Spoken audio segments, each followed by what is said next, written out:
L'appel de Cthulhu de Howard Phillips Lovecraft. Chapitre 1. L'abomination d'argile. La chose la plus miséricordieuse dans ce bas monde est bien, je crois, l'incapacité de l'esprit humain à mettre en relation tout ce qu'il contient.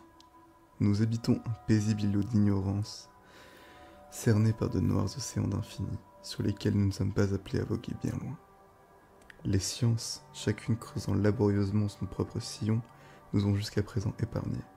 Mais un jour viendra où la conjonction de tout ce savoir disparate nous ouvrira des perspectives si terrifiantes sur la réalité et sur l'épouvantable place que nous y occupons, que nous ne pourrons que sombrer dans la folie devant cette révélation, ou bien fuir la lumière pour nous réfugier dans la paix et la sécurité d'un nouvel âge de ténèbres.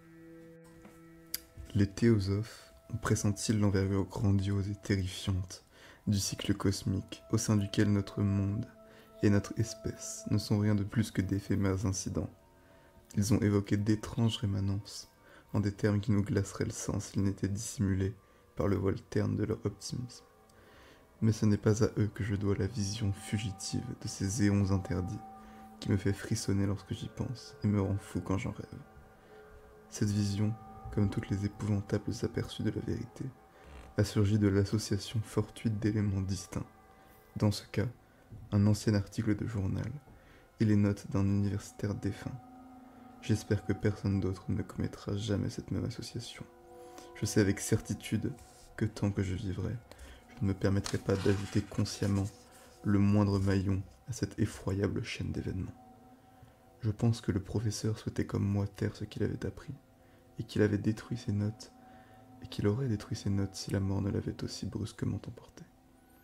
Mon implication dans cette affaire remonte à l'hiver 1926-1927, avec le décès de mon grand-oncle, George Gamel Angel, professeur émérite de langue sémitique, à l'université Brown de Providence, dans l'état de Rhode Island. Le professeur Angel était unanimement reconnu comme l'un des plus éminents épigraphistes au monde, et il arrivait fréquemment que les conservateurs des musées les plus prestigieux fassent appel à ses services. De sorte que sa disparition, à l'âge de 92 ans, reste encore dans les mémoires. Au niveau local, l'intérêt suscité par cette nouvelle fut d'autant plus vif que les causes de son décès étaient mystérieuses. Le professeur avait trouvé la mort sur le chemin de son domicile, alors qu'il revenait du ferry de Newport. D'après certains témoignages, il s'était effondré après avoir été bousculé par un noir aux allures de marin, qui avait jailli de l'une des arrière-cours malfamées de l'abrupte versant de colline, emprunté par le défunt comme raccourci entre les quais et sa demeure sur William Street. Les médecins ne décelèrent aucun trouble organique visible, mais conclurent à l'issue de délibérations embarrassées qu'une vague lésion cardiaque, causée sans doute par l'ascension du coteau escarpé, avait eu raison du vieillard. À l'époque, rien ne m'incitait à contredire cette assertion, mais je me suis dernièrement mis à douter de son bien-fondé, et douter est un mot bien faible. En ma qualité d'héritier et d'exécuteur testamentaire de mon grand-oncle, mort veuf et sans enfant, il me revenait de passer au crible tous ses papiers. À cette fin, je transférai chez moi, à Boston, tous ces dossiers et archives. La plupart des documents que j'ai mis en corrélation seront bientôt publiés par la Société américaine d'archéologie, mais il restait une boîte que je trouvais extrêmement curieuse et qu'il me répugnait d'exposer au regard d'autrui. Elle était fermée à clé, et cette dernière resta introuvable jusqu'au jour où j'eus l'idée d'examiner le trousseau que le professeur conservait dans sa poche. Je parvins donc à l'ouvrir, mais me trouvai alors confronté à un obstacle plus impressionnant et plus insurmontable encore. Car que pouvait bien signifier le mystérieux bas-relief en argile et les notes incohérentes, les élucubrations et les coupures de presse diverses qu'elle contenait? Mon oncle, durant ces dernières années, s'était-il laissé abuser par quelque évidente supercherie? Je résolus aussitôt de mettre la main sur le sculpteur excentrique qui avait ainsi perturbé la tranquillité d'esprit d'un honnête vieillard.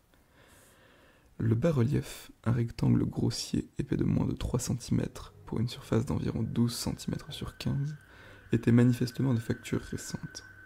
Ses motifs, en revanche, n'avaient rien de moderne, tant par l'impression qu'il dégageait que par les idées qu'il suggérait.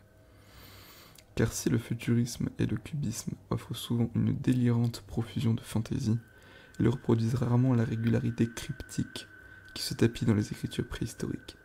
Et c'était bien une telle écriture que la plupart de ces motifs semblaient former. Une écriture que je ne parvins ni à identifier, ni à rapprocher d'aucun alphabet connu, en dépit de mes propres connaissances et des nombreux documents et recueils de mon oncle. Ces mystérieux hiéroglyphes étaient surmontés d'une effigie indubitablement figurative, mais dont l'exécution abstraite ne permettait pas de déterminer la nature exacte. On eût dit une espèce de monstre, ou bien la représentation symbolique d'un monstre, que seul un esprit malade aurait pu concevoir. Qu'il me suffise de dire qu'elle imposa à mon imagination féconde les visions successives d'une pieuvre, d'un dragon et d'une caricature d'être humain, et je ne serais pas infidèle à l'esprit de cette chose. Une tête charnue garnie de tentacules surplombait un corps grotesque et squameux, doté d'ailes rudimentaires. Mais c'était bien l'aspect général de cette œuvre qui la rendait si odieusement repoussante. Derrière l'effigie se dessinaient les contours vagues d'un décor à l'architecture cyclopéenne. À l'exception d'un paquet de coupures de presse, tous les feuillets qui accompagnaient cette curiosité avaient été récemment rédigés de la main même du professeur Angel, et ne s'embarrassaient pas d'effets de style. Ce qui semblait être le document principal portait le titre « Culte de Cthulhu », méticuleusement tracé en majuscules d'imprimerie, afin de faciliter la lecture de ce mot mystérieux. Ce manuscrit était divisé en deux parties. La première, intitulée 1925, Rêves et créations oniriques de H.A. Wilcox, 7 Thomas Street, Providence, Rhode Island. Et la seconde, Récit de l'inspecteur John R. Legrasse, 121 Bienville Street, Nouvelle-Orléans, Louisiane, réunion de la SAA, 1908. Commentaire du dit récit et compte-rendu du professeur Webb. Les autres feuillets manuscrits consistaient en de brèves notes. Il s'agissait pour certaines de compte-rendus des rêves étranges de différentes personnes, pour d'autres de citations tirées de livres et de revues de théosophie, notamment L'histoire de l'Atlantide et la Lémurie perdue de W. Scott Elliott, et pour le reste d'observations au sujet d'antiques sociétés secrètes et de cultes clandestins, qui renvoyaient des ouvrages de référence sur la mythologie et l'anthropologie tels que Le Rameau d'or de Fraser ou Le culte des sorciers en Europe occidentale de Mademoiselle Murray. Les coupures de presse traitaient pour la plupart de cas de démence extrême et d'épidémies de psychose ou d'hallucinations collectives constatées au printemps de l'année 1925. La première partie du manuscrit principal rapportait une histoire fort singulière. Le 1er mars 1925, un jeune homme mince et brun, à l'air fiévreux et agité, avait demandé à voir le professeur Angel pour lui présenter l'étonnant bas-relief, dont l'argile était encore extrêmement humide et fraîche. Sa carte de visite annonçait Henry Anthony Wilcox, et mon oncle reconnut en lui le benjamin d'une excellente famille de sa connaissance, qui avait récemment entrepris d'étudier la sculpture, à l'école des beaux-arts de Rhode Island, et logé seul à la pension Fleur de Lys, située non loin de cette institution. Wilcox était un jeune prodige aussi talentueux qu'excentrique, qui dès son plus jeune âge avait attiré l'attention sur lui, en prenant l'habitude de raconter de mystérieux récits et des rêves étranges. Lui-même se présentait comme un hypersensible psychique, mais la bonne société de cette ancienne ville marchande ne voyait en lui qu'un simple marginal. Comme il ne fréquentait guère son milieu, il avait peu perdu toute notoriété mondaine, et n'était plus désormais considéré que par une poignée d'esthètes originaires d'autres villes.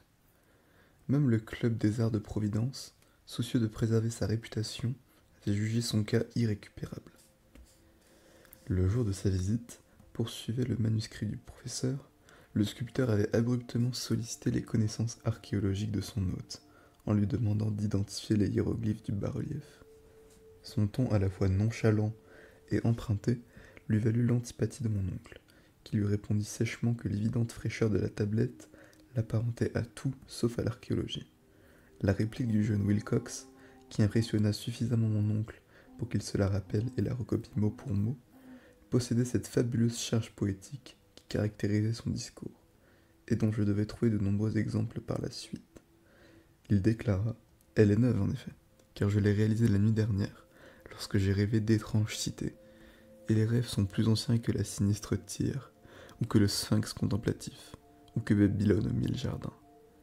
Ce fut alors qu'il entama un récit sans queue ni tête, qui éveilla soudain un souvenir enfoui dans la mémoire de mon oncle, et gagna son intérêt fébrile. Il y avait eu la nuit précédente une brève secousse sismique, la plus considérable enregistrée en Nouvelle-Angleterre depuis de nombreuses années, et l'imagination de Wilcox en avait été profondément affectée. Durant son sommeil, il avait rêvé pour la toute première fois d'immenses cités cyclopéennes composées de titanesques blocs de pierre et de monolithes crevant les cieux, exsudant une fange verdâtre et imprégnée d'horreurs larvées. Les murs et les colonnes étaient recouverts de hiéroglyphes, et des profondeurs invisibles sourdaient une voix qui n'était pas une voix, mais plutôt une vibration chaotique, que seule l'imagination pouvait convertir en son, et que le jeune homme tenta de restituer par cette suite de lettres presque imprononçables. Cthulhu Ftagn. Ce fut justement cette formule inintelligible, point culminant de ce souvenir, qui intrigua et perturba le professeur Angel. Il interrogea le sculpteur avec une rigueur toute scientifique. Puis, il s'absorba fiévreusement dans l'étude du bas-relief que le jeune homme s'était découvert, avoir façonné lui-même, surpris de se réveiller en chemise de nuit dans son atelier glacé. Mon oncle, me déclara plus tard Wilcox, imputait à son âge avancé sa lenteur à reconnaître aussi bien les hiéroglyphes que l'effigie sculptée. Par la suite, son visiteur trouva la plupart des questions du vieil homme tout à fait déplacées, en particulier celles qui tentaient de l'affilier à d'étranges cultes ou sociétés secrètes. Et Wilcox ne comprit pas les promesses de silence répétées qui lui furent proposées en échange d'une admission dans quelques confréries mystiques ou païennes très répandues.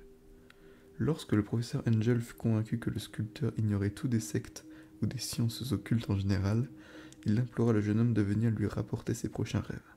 Cette proposition porta ses fruits, car à la suite du premier entretien, le manuscrit dresse la liste des visites quotidiennes de Wilcox, au cours desquelles il décrivit de saisissants fragments d'imaginaire nocturne, toujours empreints du pénible et cyclopéen spectacle de monuments sombres et suintants, hantés par une voix, une conscience souterraine, dont les hurlements monocordes charriaient d'énigmatiques percussions sémantiques impossibles à reproduire, sinon par un grotesque charabia.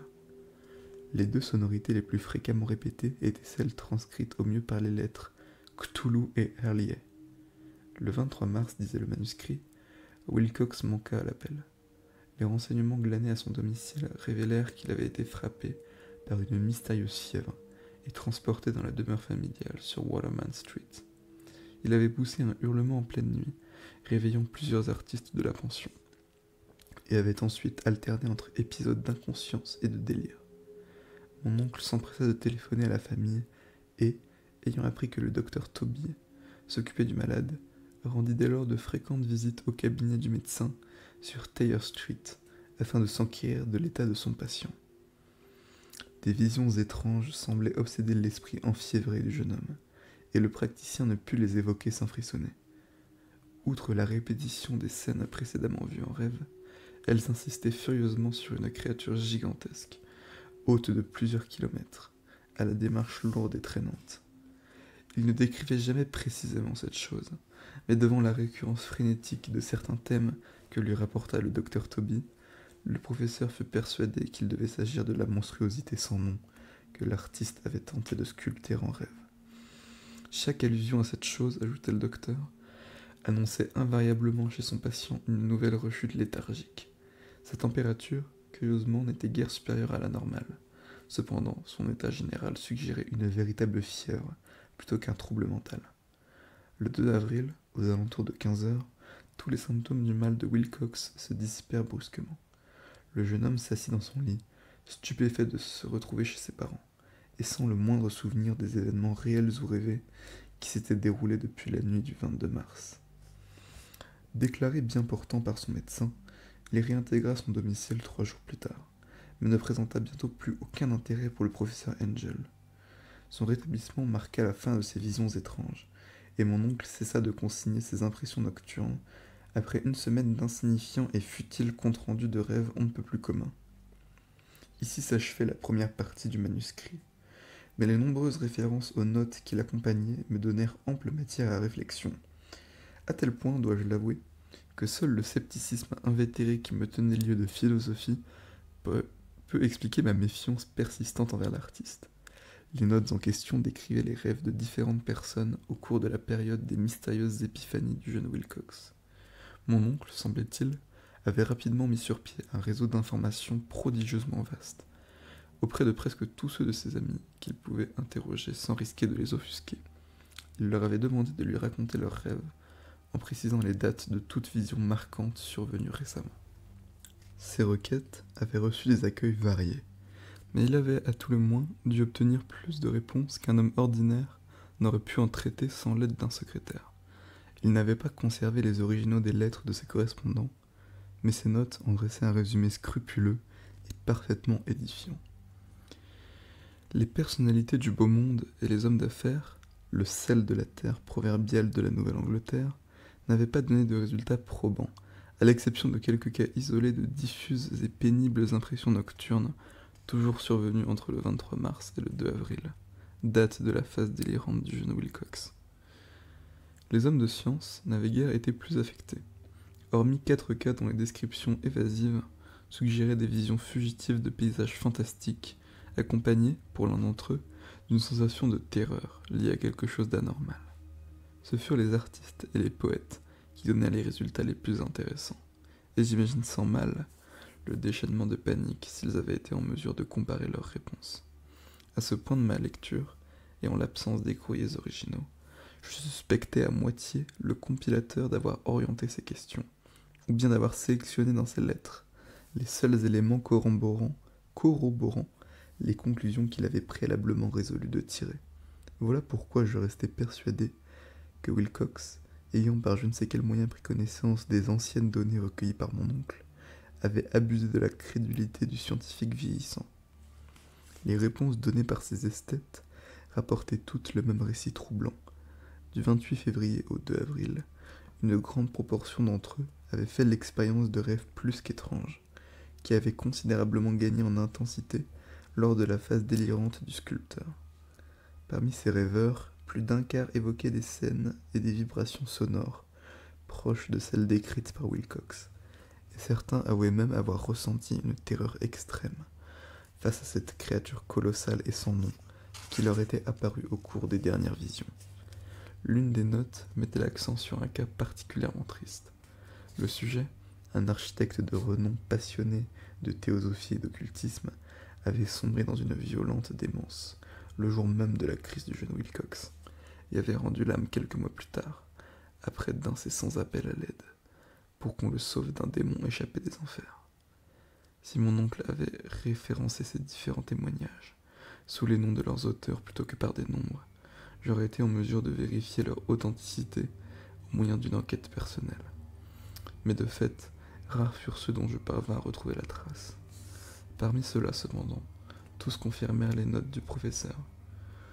Je me suis par la suite fréquemment demandé si tous les interlocuteurs de mon oncle avaient été aussi déconcertés par ces questions que ceux que je rencontrais.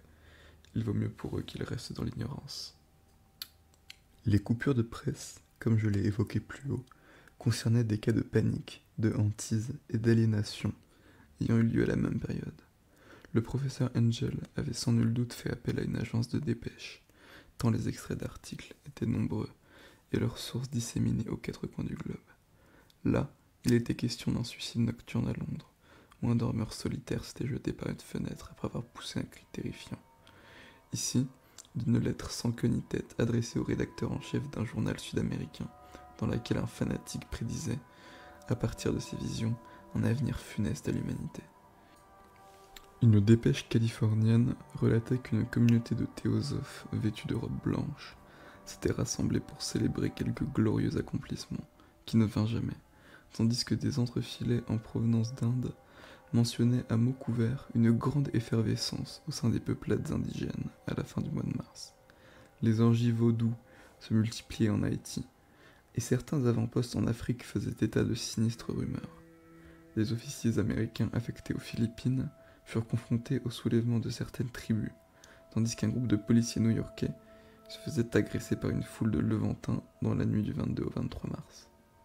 L'Irlande occidentale, elle aussi, abondait en légendes et en folles rumeurs, cependant qu'à Paris, un peintre fantastique nommé Ardois Bonneau exposait son blasphématoire paysage de rêve au salon de printemps de 1926.